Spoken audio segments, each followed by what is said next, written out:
Welcome to the Project Mom Podcast. I'm your host, Emily Gorey, mom of a sweet baby girl and an ever-evolving entrepreneur.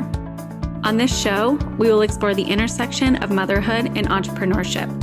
We will share stories of moms just like you and me with the goal of fostering community and comfort in knowing that we are not alone in our experiences. Please take a moment to subscribe to the podcast wherever you listen to ensure you get all the updated episodes and releases.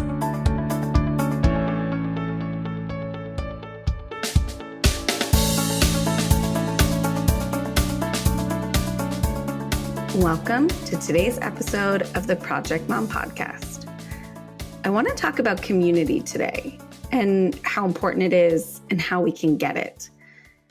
I had read the headline on my CoStar astrology app the day I started drafting this episode, and it really felt fitting. It said, when you feel supported by love, you can do other kinds of meaning everywhere, right? How beautiful is that? To me, that reminds me that with the support and love of a community, right, we can find joy and meaning in all aspects of our lives. But building that community for ourselves takes time and effort, which I think we're unaware of when we start businesses or become moms. When it comes to motherhood, right, we feel we should have these villages in place to support us. But a lot of us don't, right? We don't have family close by, right? We live in an age where transportation and travel has given us the flexibility and freedom to live some distance away from our families. And that really only happened in the last generation or so, right? I think about my parents who grew up with multi-generational homes and cousins up the street.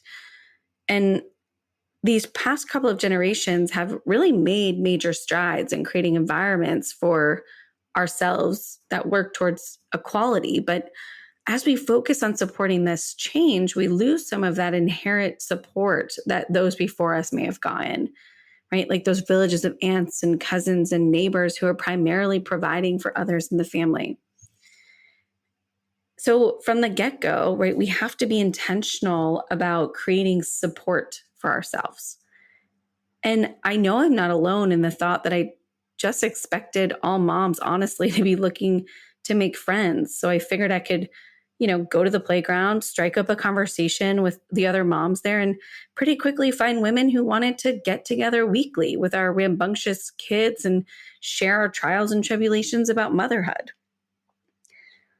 I had a very similar experience when I started going to networking events at the beginning of my entrepreneurial journey as well, right? I expected others to be in a similar situation as me, looking to find people who would become a business confidant, a bestie, a support as we grew our businesses together. And I have to say, in both scenarios, I've experienced disappointment and surprise.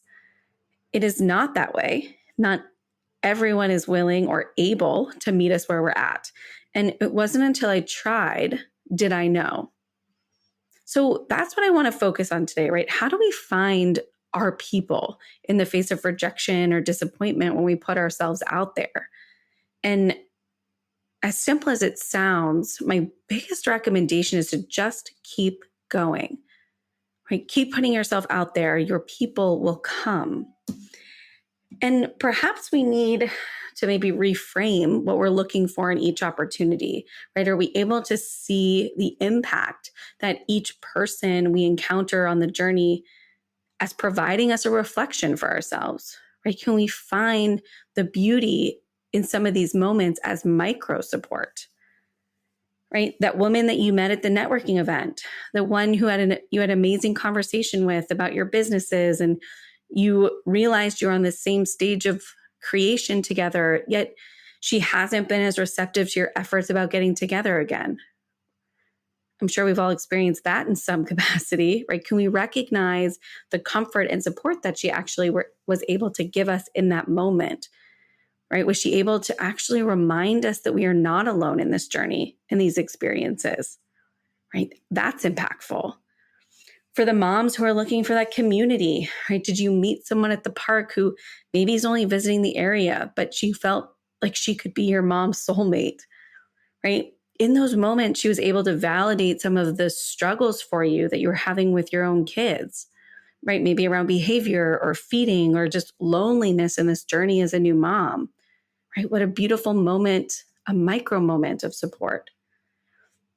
Not every connection or friendship is meant to last us all seasons of life. So can we view those that we meet along this journey of creating community in business and in motherhood as micro moments of support to help us validate what we are experiencing and in turn shed some light and clarity on what we would like moving forward?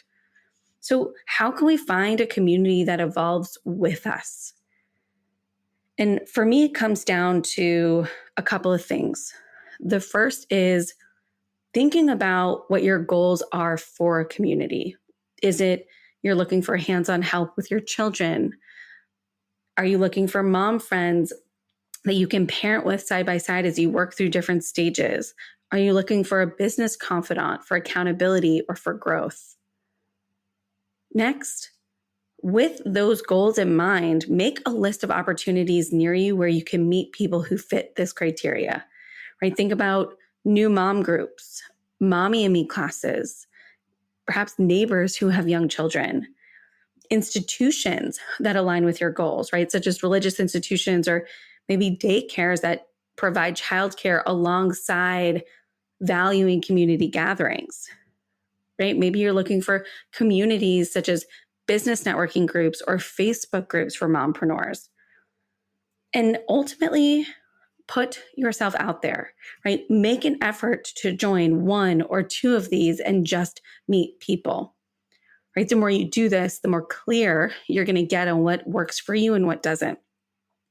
And while you're taking part in that journey, take the pressure off. I mean, if we can look for micro moments of support, it eases some of that tension.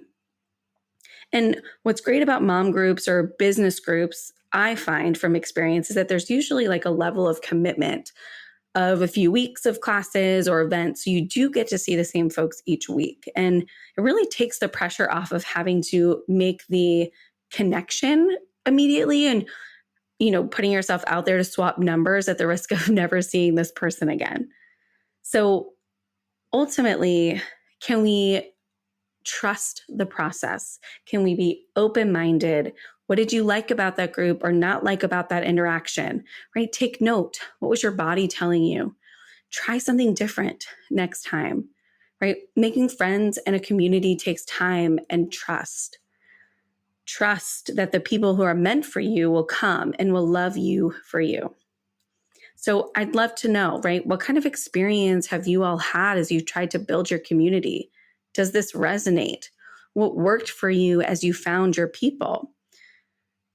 Find us on Instagram for this episode, and let's start a conversation around what works for us to inspire and provide encouragement for those who are on this journey alongside us.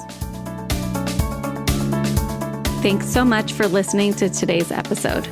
If you liked what you heard, please help us out and leave a review wherever you listen, and consider sharing with your friends. If you're interested in learning a bit more about the project or want to share your story, please visit our website linked in our show notes below.